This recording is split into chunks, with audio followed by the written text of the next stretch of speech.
Hello students, I hope you are having a great day. Welcome to Learning with Joy. In this video, I am going to continue part 2 of Amanda. Now if you remember, in the previous video, I asked you to recognize the rhyme scheme. Well, here it is. What you see on your screen is an overview of all the slides. Now look at the first slide and you can see the ending words in the first stanza are Amanda, Amanda, straight and Amanda. Now you can guess that Amanda, Amanda and Amanda will rhyme together and the odd one out is straight. Hence, if you look at the side of that, Amanda is labeled as A, again Amanda as A, and the third Amanda in that stanza is also A, whereas the odd one out, which is not rhyming with the others, is labeled as B. Hence, for the first stanza, you have the rhyme scheme as A, A, B, A. Look at the next stanza and here you see the ending words are see, me and blissfully. And as you can clearly realize, all three are rhyming. But since these words do not appear in the first stanza, we label them as C. So, the next stanza has the rhyme scheme of C, C, C, which makes the rhyme scheme of this poem as A, A, B, A, C, C, C. Now if you notice, this rhyme scheme runs through the whole poem. I'll give you a moment to look at slide 2, slide 3 and slide 4.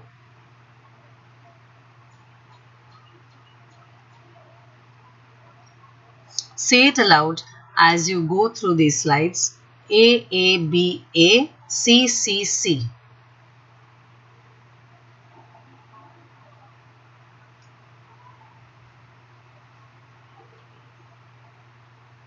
Very good. So in slide 2, you have Amanda, Amanda, shoes and Amanda, street, feet and sweet, which is again A, B, A, C, C, C. In slide 3, you have Amanda, Amanda, you, Amanda, care, rare, hair. Again, A, B, A, C, C, C. And in the last slide, you have Amanda, Amanda, you, Amanda. The same rhyme scheme, you can say it with me. A, B, A, that's it. Let's continue. I will now explain each stanza of this poem.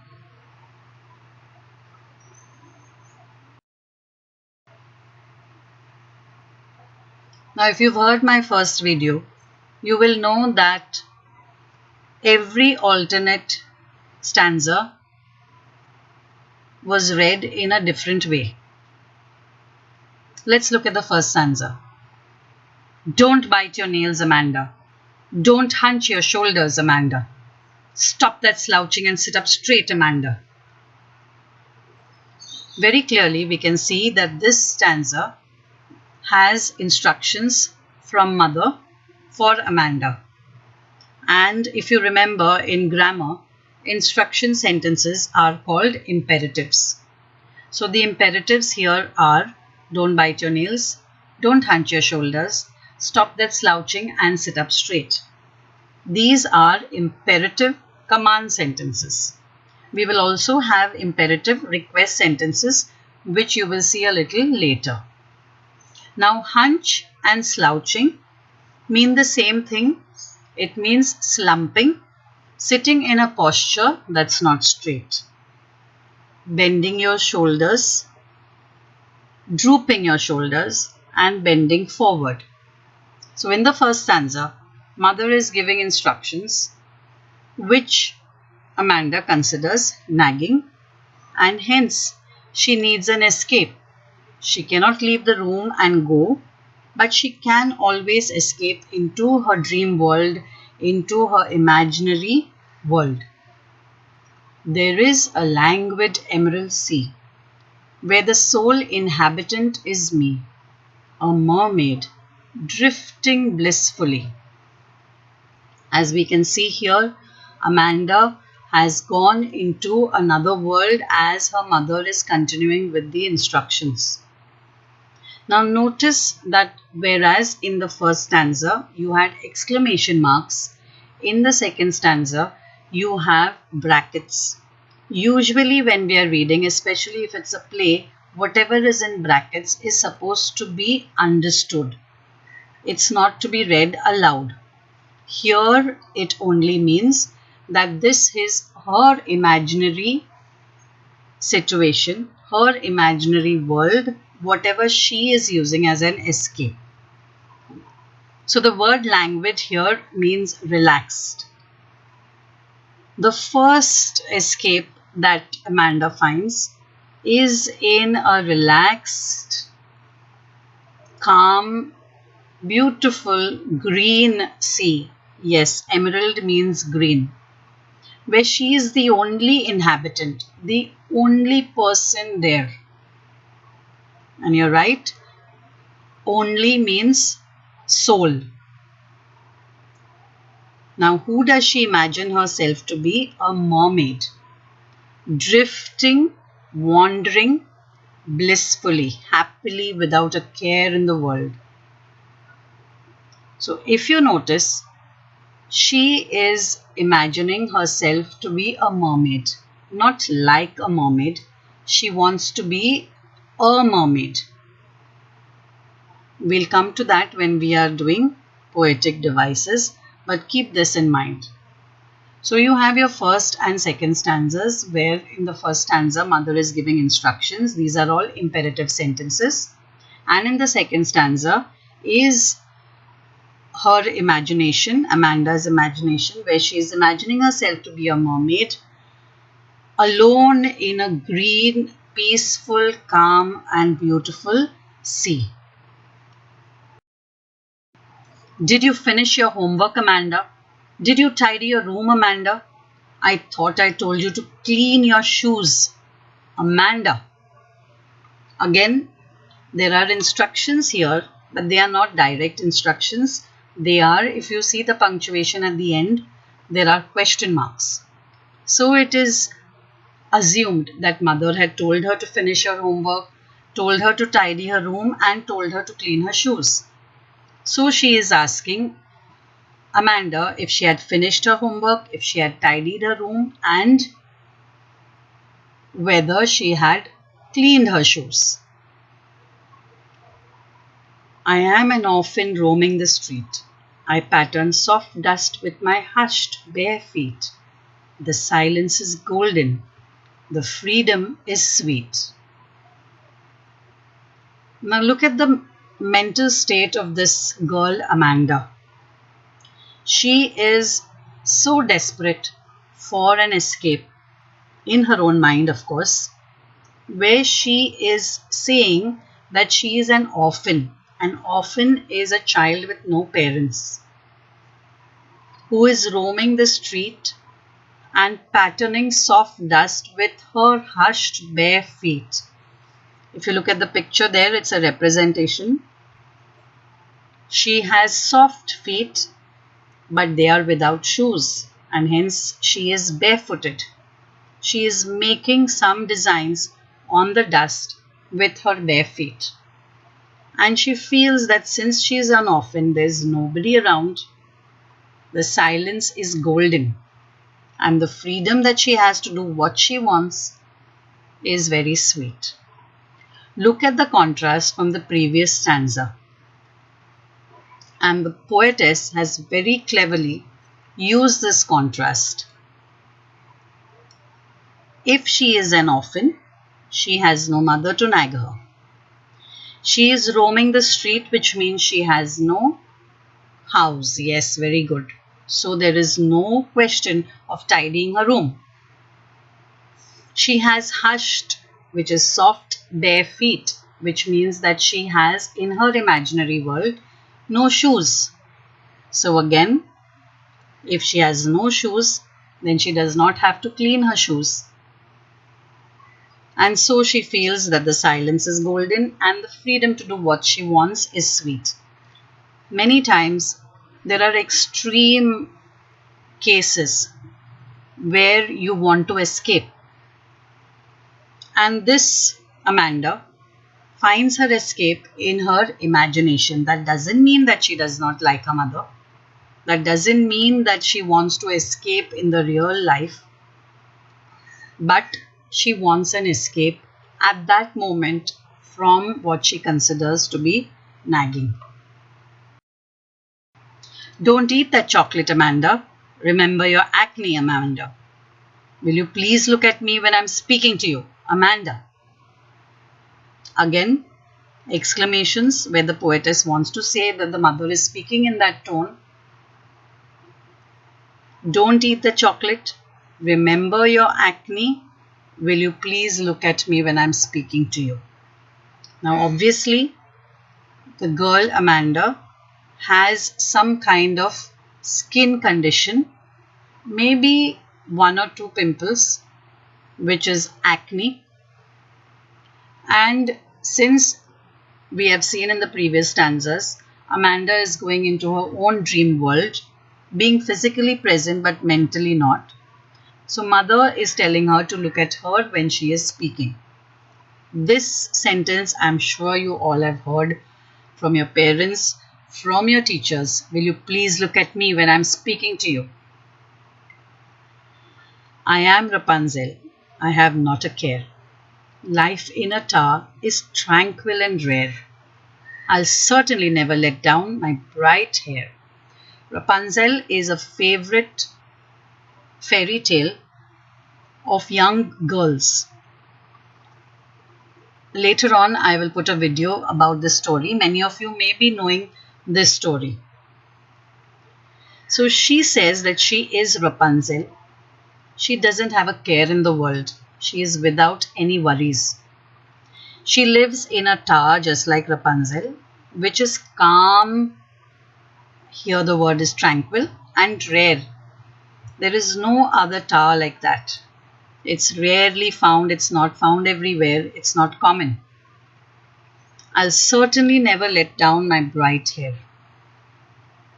The character Rapunzel has very long golden hair, which she lets down so that people can enter the tower. In the fairy tale, there are no doors for this tower and the tower is very, very high. So here again, Amanda says that she is Rapunzel. I am stressing on is because, as I told you before, she is not saying that I am like Rapunzel. Amanda says, I am Rapunzel. And many of you may have guessed which poetic device, which figure of speech I am referring to.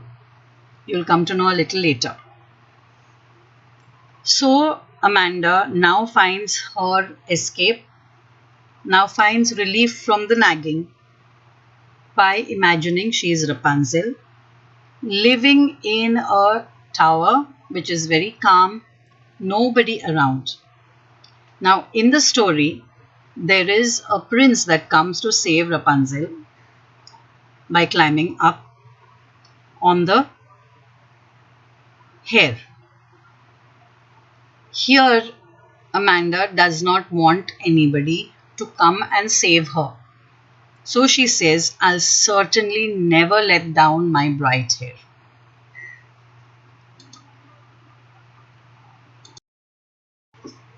And the final stanza.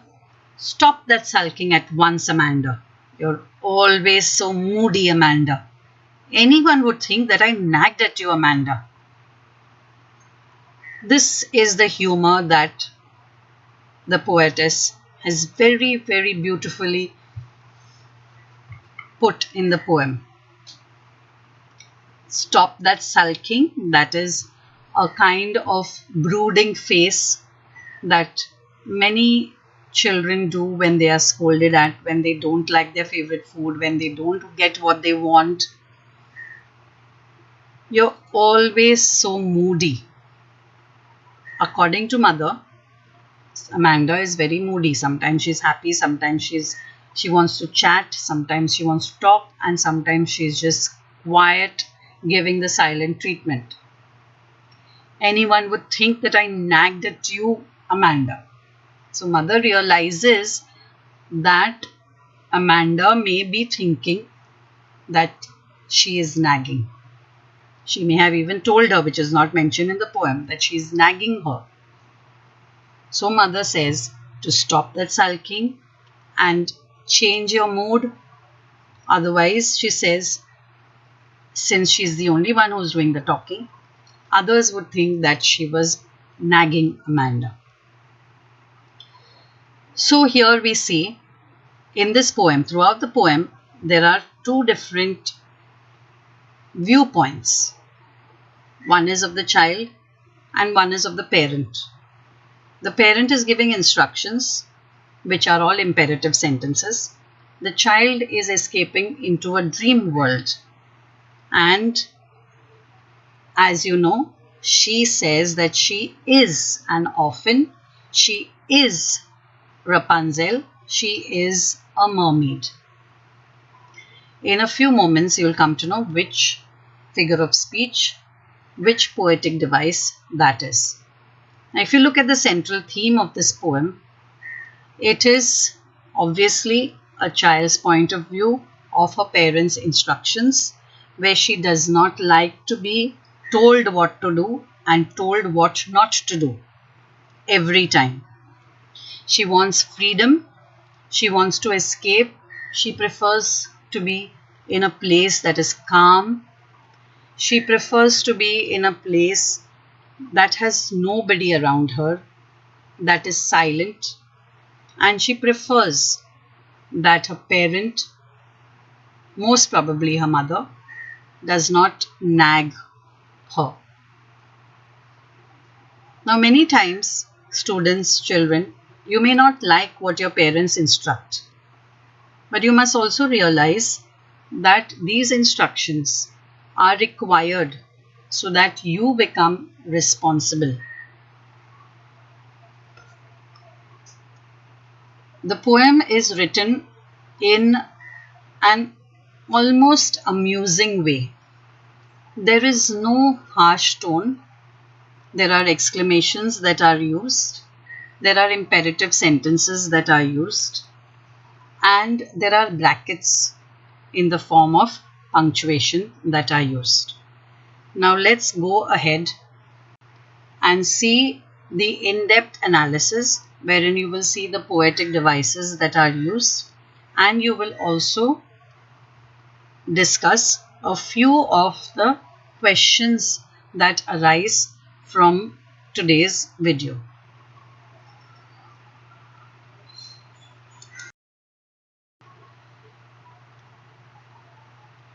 Look at the second stanza, and here you can see that Amanda says that she is a mermaid. In the next slide, you can see Amanda says that she is an orphan. In this slide, you can see that Amanda says that she is Rapunzel. All these point out to the fact that the poetess has very cleverly used metaphor, the poetic device metaphor, which means that two things are compared without using the word like or as. So here Amanda is saying, to quote her, I am an orphan, I am a mermaid, I am Rapunzel. So there is no I am like, I am as. She is directly saying I am. So that poetic device is metaphor. I will also be making a video on all the poetic devices. Look out for that.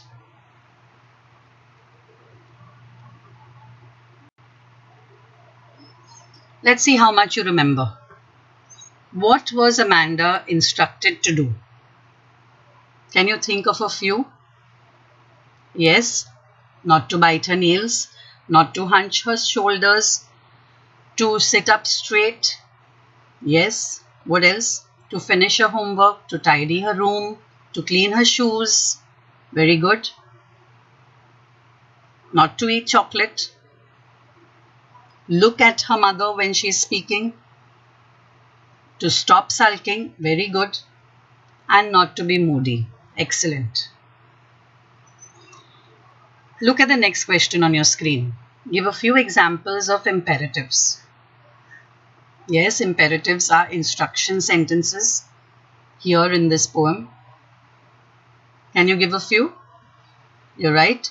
Don't hunch your shoulders, Amanda.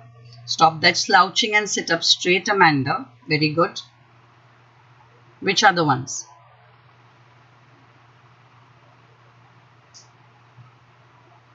Don't eat that chocolate, Amanda.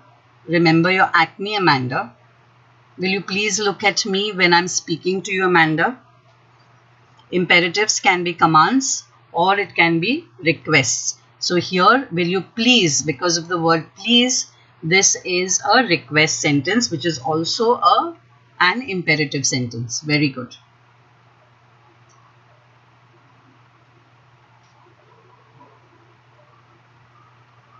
Look out if you can find some more. Whom does Amanda imagine herself to be? Yes, I already said that before when we were doing metaphor. She imagines herself to be a mermaid, an orphan, and Rapunzel. Which poetic device is used in these two sentences that follow? He was a lion in the fight. I am the rain. Yes, you're right. Both are metaphors. He was a lion in the fight. He is compared to a lion in a fight without the use of the words as or like. I am the rain. I compared to the rain without the use of the words as or like. Now tell me one thing. If the word as is used or the word like is used, which poetic device does it change to? If the two sentences were, he was like a lion in the fight, or I am like the rain. Put your answers in the comment section and I'll let you know if it's right. Now let's do something fun. Create your own poem. Wherever the dashes are given, put a name of your younger brother, your sister, or anyone, your friends, and you can change the instructions also as you wish. Don't bite your nails. Don't hunch your shoulders. Stop that slouching and sit up straight.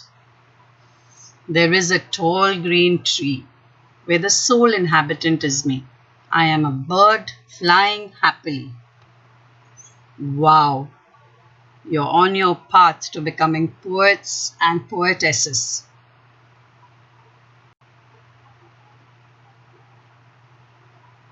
Answer these. Do you also feel like Amanda? Do you think you are nagged and you become moody?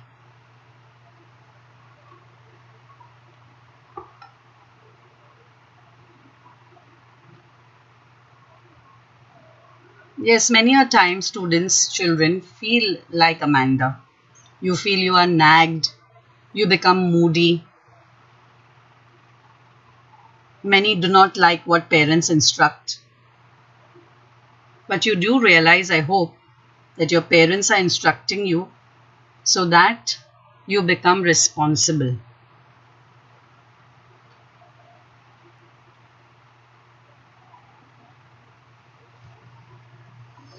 Write your feelings in your diary. There is a diary entry which I will show you how to write in the next video.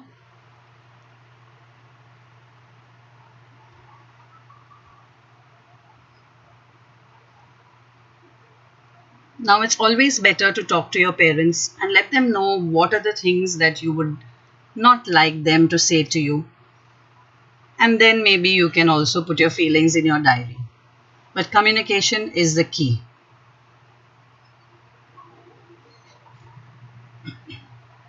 So with this, the explanation, the analysis for the poem is complete.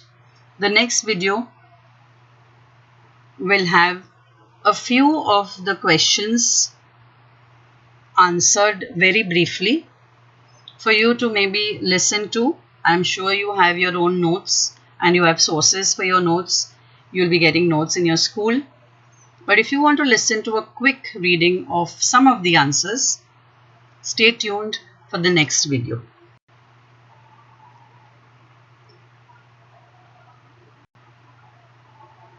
That's all for now.